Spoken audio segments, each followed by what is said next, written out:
mangyari, kahit ano pa mangyari dito, straight team Giting po kayo. Dahil po dyan, magandang gabi at mabuhay po ang lungsod ng Pasig. Muling iboto ang number 3 ay number 1 sa balota, Congressman Roman Romulo. Ayan. Alam niyo, Barangay San Miguel, yung kapitan ninyo tumindig sa Giting ng Pasig. Palakpakan naman po natin. Dahil siya po yung susunod kong tatawagin, ang mabilis na aksyon, disiplinadong San Miguelenyo. Palakpakan po natin, Kap Manny Alba. Take two. Hello! Dumidila. Magandang gabi po sa ating lahat. Ayan. Alam po ninyo, trivia lang po. Noong 2019, natatandaan nyo pa? 2019, iilan lang tayo dito. Di ba? Iilan lang tayo nakikinig sa pagbabago. Tama? Sabi nga ni Kosher, tama? Di ba? O yung doon naman, di ba, nakita natin, ayaw magsilabit sa atin. Nakatayo lang. Yung ilang upuan natin, nababakante pa. Di ba, Mayor? Kung tayo'y tatlo pa lang ang dala natin noon. Si Mayor Vico at si Congressman Roman Romulo. Trivia lang. Pero ngayon, nakikita nyo, walang takutan. Nandito po lahat ang mga taga-tambakan. 1, 2, 3! Na nagpapakita lamang na tapos na tayo. Tagumpay na po tayo. Eto na po.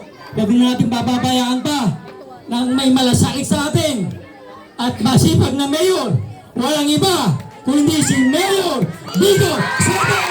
Maraming salamat. Magandang gabi. Barangay San Miguel. Dasal na tayo ngayon.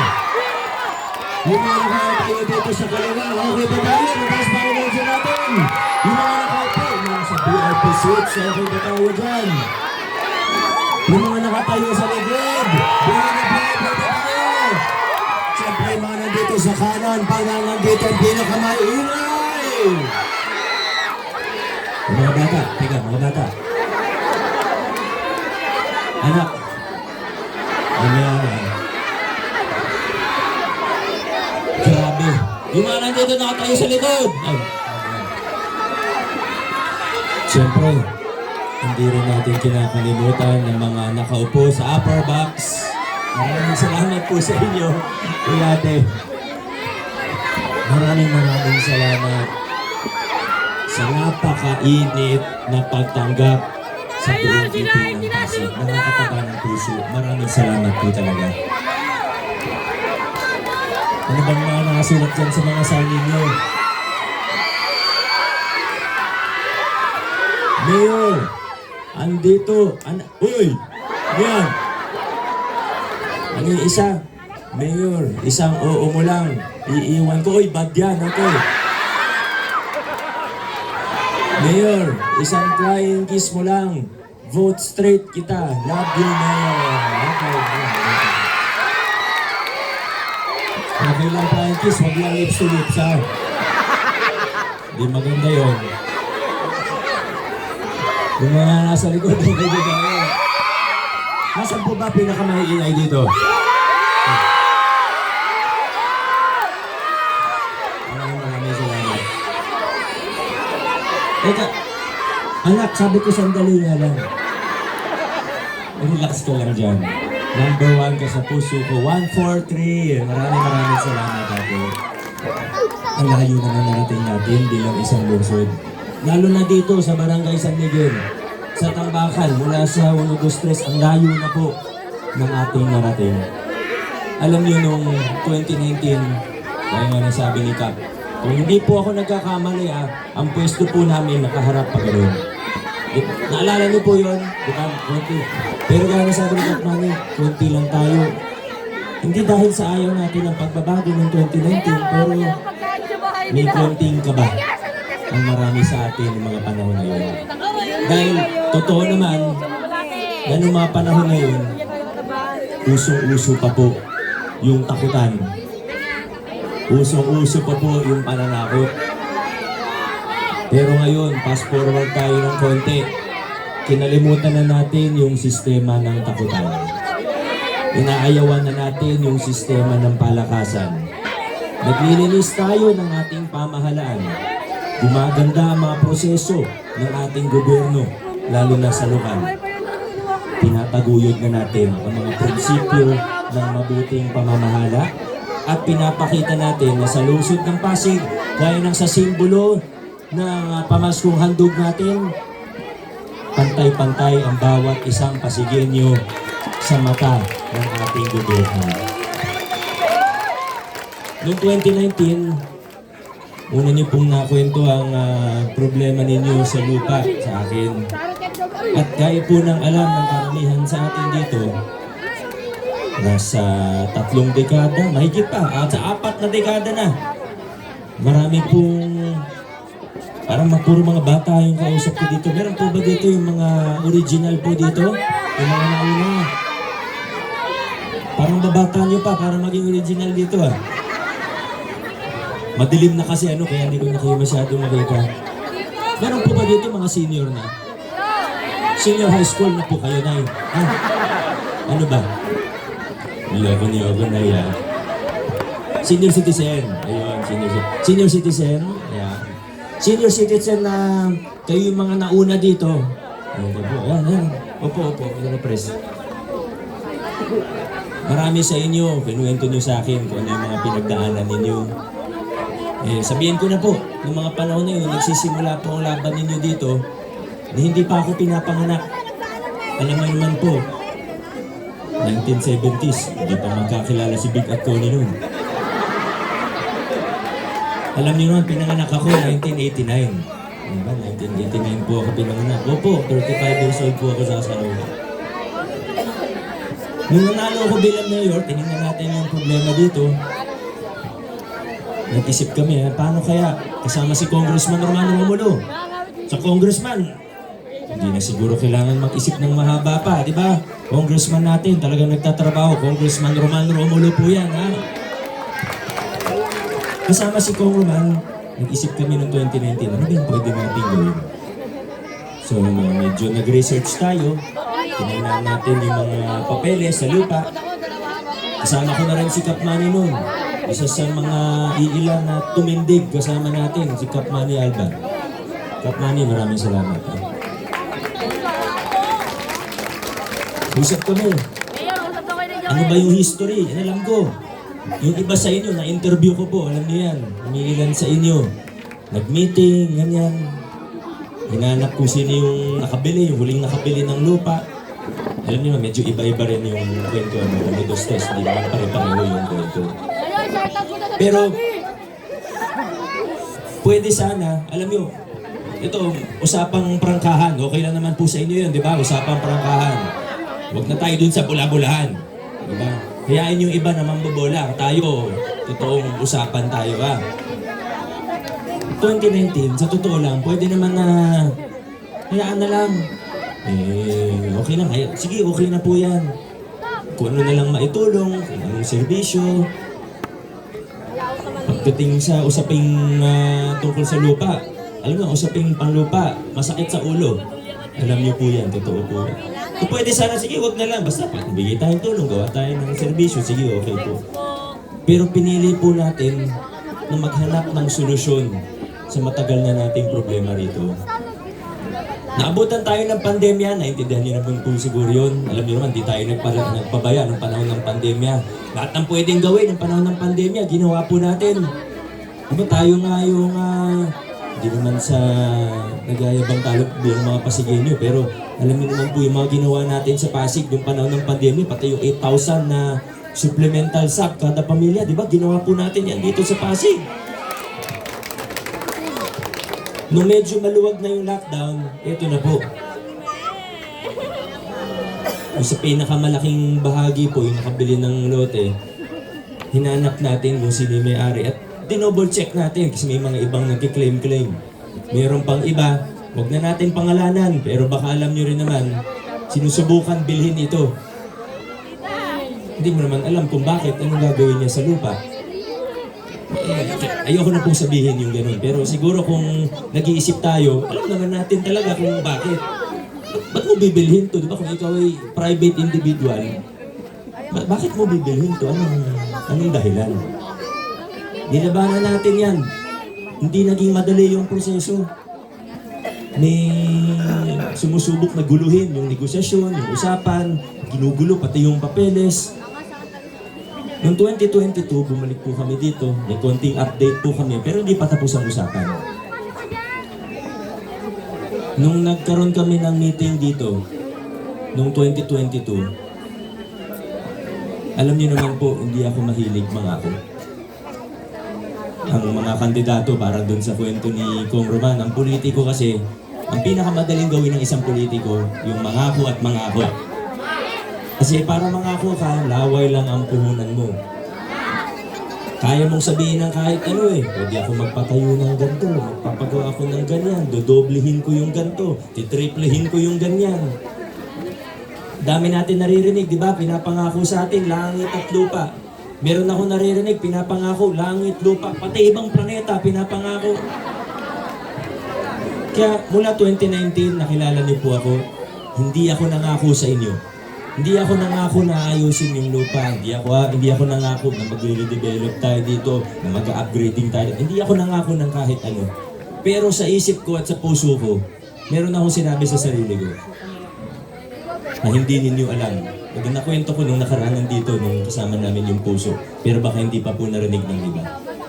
Sinabi ko sa sarili ko, 2022 po ito, campaign period, na kung mabibigyan ako ng pagkakataon na second term, hindi ako babalik sa tambakan hanggat hindi ko naayos ang problema sa lupa. Kaya nung nakaraan, sobrang saya ko po. Nung, di ba may stage tayo dito, naalala niyo po, kasama mga staff natin sa Urban Settlement Office sa Puso. Kasama rin si Kong Roman, si Vice Mayor Dodot. Siyempre tumulong rin po sila para maging posible ang lahat ng ito. Tuwang-tuwa po ako nung araw na yun. Kasi nakabalik na po ako sa inyong lugar. Dahil naayos na po ang dekadang problema sa lupa. Kaya kami sa GT ng Pasig, ngayong 2025, ganun pa rin po. Hindi kami mangako ng kahit ano. Mas lalo na hindi langit at lupa. Pero yung lupa, hindi na kailangan ipangako kasi nagawa na po yan. May mga prosesos pa po tayong dadaanan. May mga kailangan pa tayong ayusin. Yung may ibang maliliit na lote na kailangan pa natin ayusin. Pero yung malaking bahagi, medyo okay na po eh. Nasa lokal na pamahalaan na. Kaya sigurado po, kung ano man yung gagawin natin, wala na pong ibang makikinabang dyan. Kung hindi, kayo rin po mismo. Kasi ang iniisip natin, tandaan po natin at sana pare-pareho tayo ng pag-iisip dito ha. Pare-pareho tayo nagkakaintindihan tayo dito. Na kung ano man ang gagawin natin, ang iniisip lang natin, higit sa lahat, itong mga kabataan na ito. Gusto natin nalalaki sila sa isang magandang environment.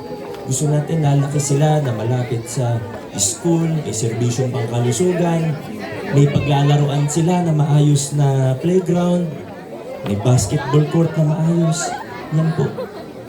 May isa na lang akong problema kaya wala pa tayong ano.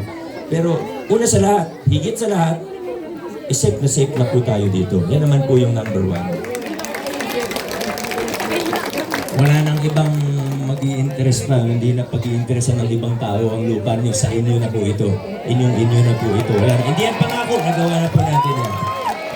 Pero, kukunin ko na rin yung pagkakataon na ito, hindi lang para pero para makausap kayo ng heart to heart, ika nga, na sana patuloy tayo makipag-ugnayan sa puso at sama ang inyong inyong samahan dito, ang mga asosasyon. Para maano po natin kung ano ba talaga yung magandang gawin. Kasi kailangan natin mag-redevelop, kailangan natin i-upgrade ang lugar na ito. Maayos na kalsada, yun nga po, yung paglalaroan yung mga bata.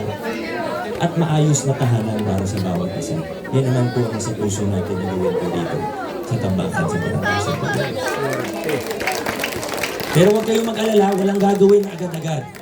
Ipapakita muna namin sa inyo. Yan naman ang sabi ko sa inyo, di ba, nung nandito po kami nung nakaraan. Wala tayong gagawin na hindi nyo gusto. At kailangan maayos yung pagpaplano natin. Pero sa totoo lang po, kaya binabanggit po, hindi ko naman hindi na muna ikwento ito ngayon. Pero kaya ako na ikukwento ngayon, kasi sa totoo lang, excited po ako para sa inyo. Excited po ako, lalo na para sa mga kabataan natin. Kaya magtulungan po tayo, magkaisa po tayo. At sana ngayong 2012, isa po ang direksyon natin. Hindi lang sa San Miguel, pero sa buong lungsod ng Pasig.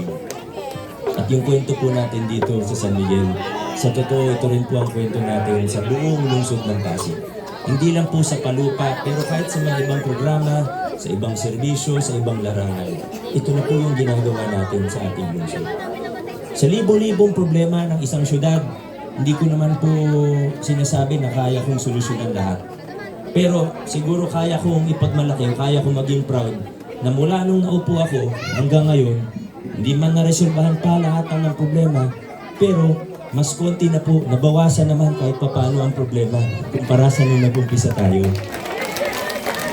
Ang ibig ko lang po sabihin, opo, araw-araw may pagsubok, araw-araw may bagong problema, hindi nawawala yan sa buhay ng isang tao. Mas lalo na sa gobyerno. Pero kung titingnan po natin na maigi, pag-aaralan natin ang posisyon ng ating pamahalaan, financially, sa mga serbisyo, sa iba't ibang programa, bawat barangay, makikita po natin na ang ating lungsod ay nasa damang direksyon po ngayon. Kung sinasabi natin na sa tamang direksyon tayo ngayon bilang isang lungsod, sana po, naisipin po natin na sa isang sasakyan po tayo. Kailangan pare-pareho tayo. Hindi pwede na yung driver gustong dumiretso, yung pasahero, inaagaw yung manibela, gustong lumigo. Kasi ang totoo, may ilan po na gustong lumigo. Hindi nga lang lumigo, gusto nila mag-U-turn, pabalik dun sa mga lumang kalakaran. Yung mga nasanay sa sistema ng takutan, para sila yung nakikinabang. Yung mga nasanay sa sistema ng palakasan dahil sila yung malakas noon. Yung nasanay sa pag may kontratang gobyerno, meron silang kickback, may porsyento. Gusto nilang bumalik dun sa lumang kalakaran. Pero tayo, mga Pasigenyo, hindi na tayo babalik dun sa lumang kalakaran ngayon.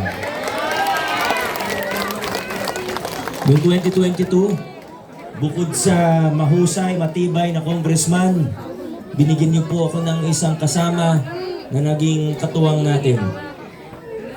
Ang pinaka-importante po sa lahat, siguro dalawang bagay. Una, maayos magtrabaho, professional. Kasi ang trabaho ng Vice Mayor, sa totoo hindi naman ganun kadali eh. Siya yung tagapangasiwa. Minsan nasanay na, nagulo na tayo bilang mga Pilipino. Ano ba trabaho ng Vice Mayor?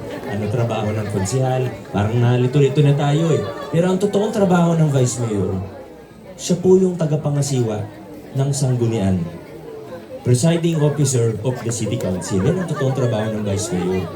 At nakita natin kung paano siya mag-preside. Nakita natin paano siya mamuno. Maayos. Hindi uma-absent. Professional. May meeting kami kahit maaga, 8 a.m. 7:59, nandun na po siya. Ganun ka-professional. At pangalawa, mas importante pa, kapareho natin siya ng prinsipyo. Yung mga gusto nating gawin pag-aayos ng pamahalaan, hindi lang siya basta nakikiisa, totoong naniniwala po siya. Pinapatupad niya rin sa City Council. Vice Mayor Dodot Jaworski. Siyempre, meron din tayo mga konsehal. Kumbaga sa bingo. Huling bumisita ako dito, may nagbibingo dun sa gilid eh. Sa bingo, di ba, pag pangmalakasan na, meron yung lahatan, yung blackout. Punuan. Pag may kulang na isang number dun, pwede ba manalo yun? Talo pa rin yun. Kailangan magkakasama po tayo dito. Hindi isa, dalawa, tatlo, apat, lima. 6 na konsehal, vice mayor at congressman. At mayor pala, huwag kalimutan, mayor din. Meron tayong 3 kasama na papunta na sa ikalawang termino nila. Ako, kaya ko silang ipagmalaki dahil unang termino nila, hindi sila nagpabaya. Hindi sila basta nagpaluklok sa pwesto, tunay silang nagtrabaho. Dahil sa kanila, pakiramdam ko, nahati ko yung katawan ko sa marami. Kasi kung ikaw lang mag-isa, limitado yung kaya kong gawin. Limitado yung kaya kong puntahan, yung kaya kong kausapin. Hindi ko naman kaya magtrabaho ng 24 hours sa isang araw. Pero dahil sa kanila, mas marami tayong nagawa, naging mas maganda yung input. Nagkaroon sila ng mga sarili din nilang panukala. Number 1, Buboy Agustin. Ang laking tulong na ginawa niyan para sa atin. Para yung mga hindi makakuha doon ng legal at ligtas na linya ng Meralco. Dito meron tayo, di ba? Yung banda rito nun, hindi makabitan ng legal na kuryente. Pero dahil sa ordinansa ni Konsi Buboy, ayaw na natin ng jumper, ayaw natin ng submeter, gusto natin diretso sa Meralco. Buboy Agustin ang tumulong sa atin dyan. Ang bumbilya ng konseho. Siyempre, number 8. Ito po, kilala nyo na lang. Pero hindi siya basta kilala natin. Grabe rin ang napakasipag ng tao nito. Marami tayong nagawa sa tulong niya. Kasama na po dyan yung solo parent allowance po na isa tayo sa buong Pilipinas na nauna. Councilor Angelo De Leon. Number 14 naman. Number 14. Ito po, maraming naitulong sa mga maliliit na nagnenegosyo gaya ng sari-sari store. Dati malaki yung bayad. Kukuha ng permit. Gusto maging legal. Kukuha ng permit. Bigang 12,000 yung sisirin ng City Hall. Ang ginawa nito, libre yung business permit pag maliit lang na negosyo. Yung livelihood program natin, yung sa tapat loan natin. At para sa akin, yung pinaka-importante yung ginawa niya. Pero ito naman sa totoo, sa tulong ng buong City Council at ni Vice Mayor. Yung budget ng mga barangay binuksan. Hindi na pwedeng itago. Siguro sa San Miguel, wala tayong masyadong problema kasi maayos yung kapitan ninyo. Pero aminin natin, may ibang barangay, medyo masikreto, nakatago, masikreto sa budget. Ang ginawa po sa pangungunan ng konsehal na ito, binuklat ang mga libro ng barangay. Naka-Facebook live pa nga pag nagba-budget hearing para sigurado na mas marami yung nakatingin, mas mape-pressure ngayon yung mga opisyalis natin na gawin kung ano yung tama. Councilor Maro Martires. At huwag din natin kalimutan, meron tayong 3 bagong kasama. Huwag kayong mag-alala dahil na-screen natin ng maganda itong mga to, ng maayos. Masusing panunuri po ang ginawa natin bago sila isama sa lineup. Bukod sa background check, tinignan natin, kwalipikado ba sila? Isa-isa ko silang tinanong, ba't mo gusto maging konsyal? Dinaretso ko sila. Kasi kung tingin mo, pag naging konsyal ka, kakapal lang inyong wallet, hindi ka bagay sa giting ng Pasig. Kasi totoong serbisyo ang gagawin natin sa giting ng Pasig. Sa giting ng Pasig, ikakaisa tayo dapat. Gusto natin maayos, tapat na pamamahala. Hindi yung pangungupit. Kaya itong mga taong ito, nakita natin na kapareho natin sila ng prinsipyo. Kaya natin sila nakasama ngayon. Marami nag-a-apply sa giting ng Pasig. Pero itong 3 taon na ito, napili natin na bagong kasama. Dahil nakita natin mabuti ang puso, kwalipikado sa trabaho, kaisa natin sa ating direksyon. Unahin na po number 10. Unahin na natin number 10. Naging chair ng National Youth Commission. Undersecretary. Pang-national na nga yung posisyon. Pero gusto niyang tumulong sa sarili niyang lungsod. Taga-De La Paz po siya. Hindi po siya yung asawa ni Juday. Ibang Ryan po yun. Ito po si Ryan Enriquez.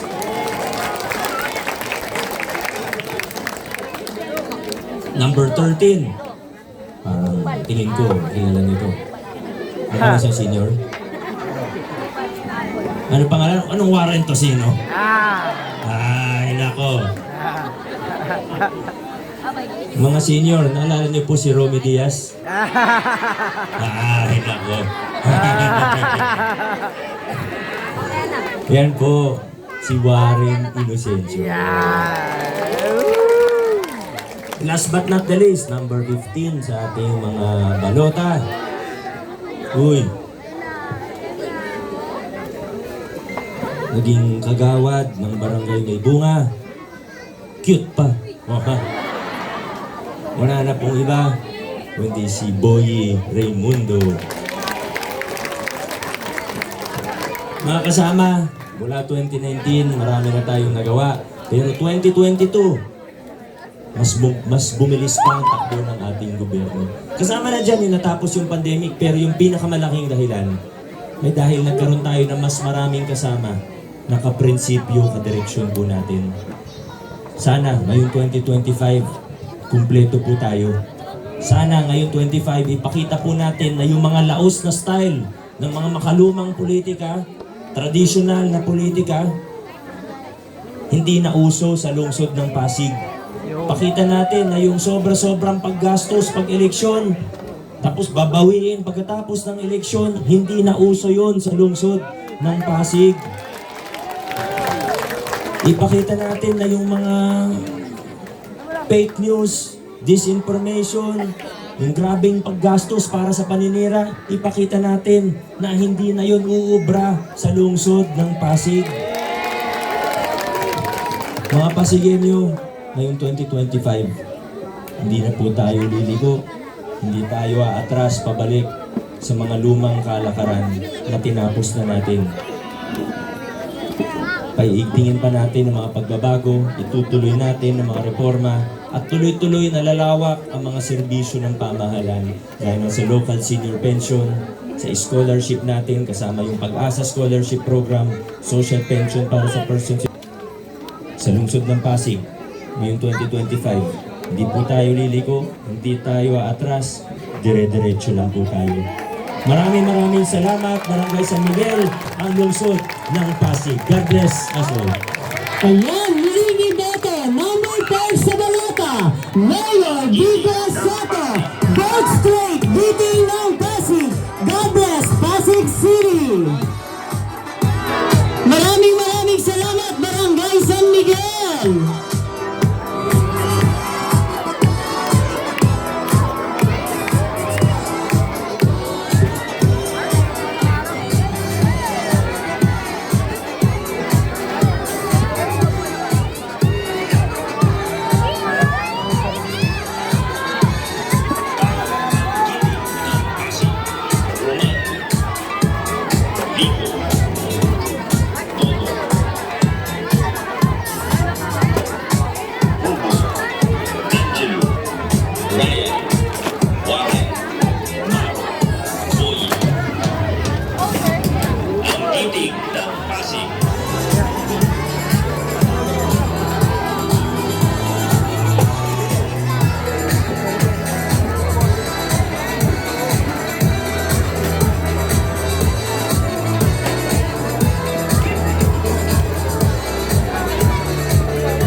Ayan, paalala po sa lahat, huwag po tayong magtulakan sa pagpapipicture po kay Mayor.